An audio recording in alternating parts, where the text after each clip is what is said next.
रहीम अस्सलाम वालेकुम प्यारे व्यूवर्स, अल्लाह पाक सबको खुश रखे, आबाद रखे। आज हम बनाने जा रहे हैं ज़ीरे वाले आलू। ठीक है, सफ़ेद ज़ीरे वाले आलू बनाएंगे। इस तरह से बारीक बारीक काट लेंगे। ठीक है, और इसमें डालेंगे सिर्फ हल्का सा नमक और हल्की सी मिर्च और सफ़ेद ज़ीरा और ऑयल डालकर इसको हम रख देंगे। ऑयल पहले डालेंगे और ठंडे ऑयल में आलू डाल देंगे ताकि आलू उसके साथ चिपक ना जाए। ठीक है, गर्म ऑयल करके डालेंगे तो आलू उसके साथ चिपक जाएंगे। चलिए स्टार्ट करते हैं। बिस्मिल्लाहिर्रहमानिर्रहीम। सारी चीज़ें मैंने डाल दी हैं। ठीक है, कोई ज़्यादा चीज़ें इसमें नहीं डलती, लेकिन बच्चों को बहुत पसंद आते हैं। यकीन करें आप, मेरे बच्चे इनको बहुत लाइक करते हैं। तकरीबन तीसरे चौथे दिन उनकी फरमाइश होती है मम्मा ज़ीरे वाले आलू बना दें। आप भी ट्राई कर कीजिएगा, आपके बच्चों को भी यकीनन बहुत पसंद आएंगे इंशाल्लाह। आप हम इसको दम दे देंगे। तकरीबन ये 10 मिनट में भाप में ही गल जाएंगे, भाप में रेडी हो जाएंगे और बहुत अच्छे बनते हैं।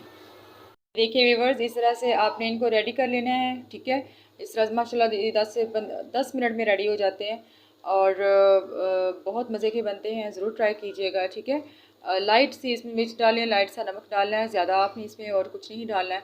ऑयल डाल के आप और सफ़ेद ज़ीरा डालना है आपने, बस बहुत मज़े के बनते हैं। ठीक है, लाजमी ट्राई कीजिएगा, फीडबैक दीजिएगा। अपना ख्याल रखिएगा, दुआ में याद रखिएगा। Thank you so much. अल्लाह हाफिज़।